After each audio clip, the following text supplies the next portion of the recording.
type of shit to make the hood go crazy.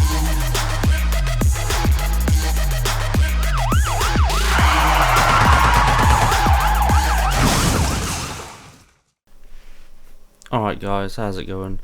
Got another video here. This one seems pretty interesting. It's gamers that have died from either playing too much or just gone out and been stupid and killed somebody else. But basically it's death because of gaming. But yeah, I guess we're going to jump straight in and have a look and see what it's really all about.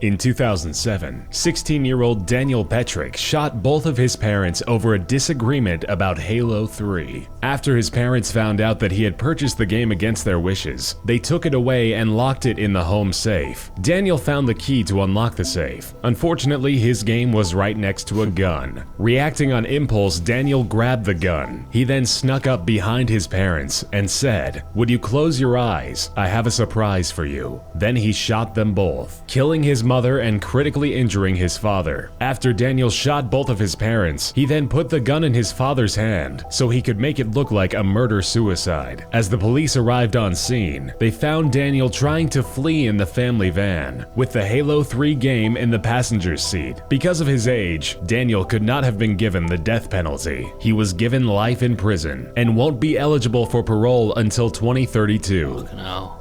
In 2012, an 18-year-old only known as Chuang died at an internet cafe in Taiwan after reportedly playing the video game Diablo 3 for 40 hours straight. An attendant at the cafe found Chuang resting on the table next to his computer. The attendant woke him up. Chuang then stood up, took a few steps, and then collapsed onto the ground. He was pronounced dead soon after arriving at the hospital. His death was due in part to a blood clot in his leg, presumably from sitting in front of that computer too long. Blizzard, the parent company over Diablo, released a statement that said, "We feel that moderation is clearly important, and that a person's day-to-day life should take precedence over any form of entertainment."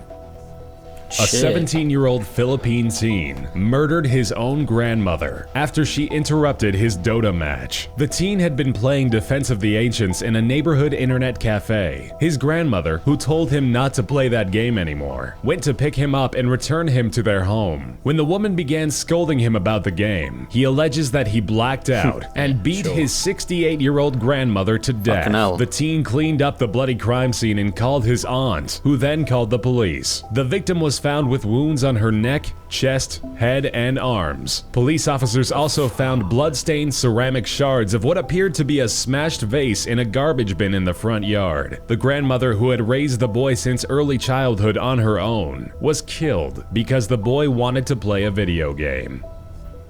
South Korean man Lee Seong-sop wasn't just an avid player of StarCraft, he was addicted to it. He let the popular real-time strategy game take control over his entire life. In 2005, he started spending all of his time playing the game, which cost him his job and longtime girlfriend. Lee would spend almost all of his money in an internet cafe to play it. He was used to playing 14 to 18-hour sessions, but when he started a 50-hour session, that was the end of his gaming days. At the end, he collapsed and died from exhaustion and dehydration. When it comes to games, there's a difference between healthy enthusiasm and an unhealthy addiction. In this case, the man's love for StarCraft consumed him.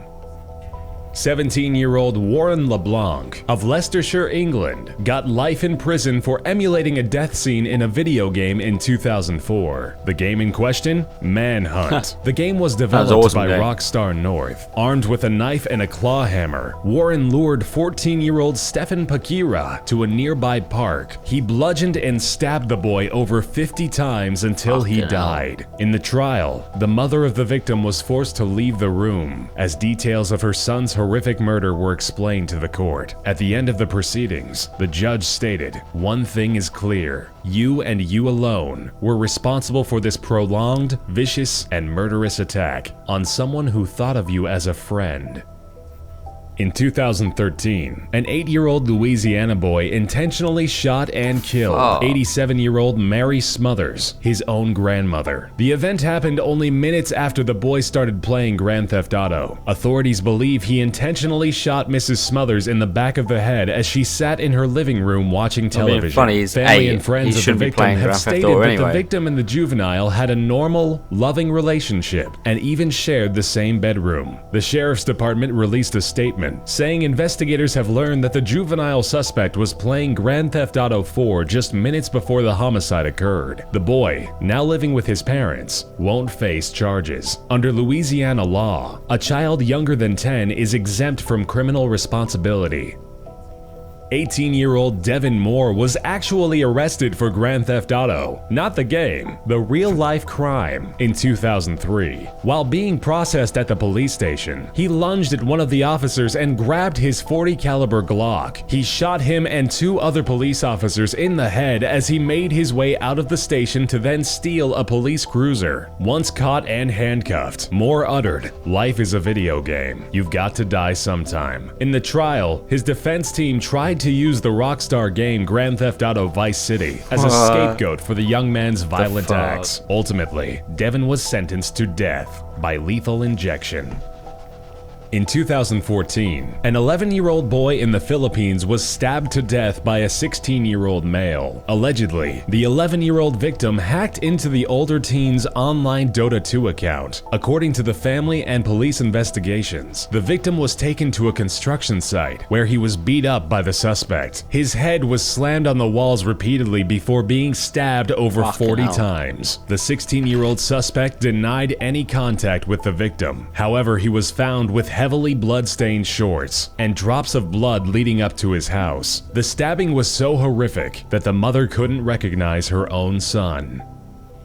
28-year-old Philadelphia man Tyrone Spellman beat his 17-month-old daughter to death in 2006 while playing the popular game Ghost Recon. His toddler crawled into the room and accidentally toppled over his Xbox. What you fucking do? You kill a fucking baby. Spellman repeatedly beat the child. Investigators contest that the child's battered body was then positioned next to a barbell in another room to make the death look like an accident. Spellman fled the scene but turned himself in the next day. Official autopsy reports indicate that the toddler's skull had been shattered and caved in by continued blows to the head. Spellman, who was a self-admitted video game addict, claimed that he did not intend to kill the child. He was sentenced to 22 to 45 years in prison. Fuck that! Kill the cunt! Hang the little In 2014, 12-year-old Peyton Leutner was stabbed 19 times and left to die in the middle of the woods. The culprits responsible for the attempted murder were 2 of Peyton's close friends, 12-year-old Morgan Geiser and 13-year-old Anissa Wire. The 2 girls were trying to please a fictional video game character, Slender Man. They thought that if they sacrificed a real person to him, he wouldn't haunt them or hurt their families. According to court documents, they told detectives they had been planning to stab her for months. Investigators discovered more than 60 drawings of Slender Man in Geiser's bedroom. One drawing depicted a girl lying on the ground and a person standing over her with the message, "I love killing people." Once the pair lured Peyton into the woods, one of the girls pounced on her and started to stab her repeatedly. During the entire ordeal, the victim was screaming in agony and saying, "I hate you guys. I'll never forgive you. I trusted you." Once the attack was over, the girls ran away. Miraculously, Peyton survived the attack and crawled her way to a nearby trail where she was discovered by a cyclist. Leutner has made an amazing recovery from the attempted murder, and as of this year, the girl who came within a whisper of death celebrated her 13th birthday. Well,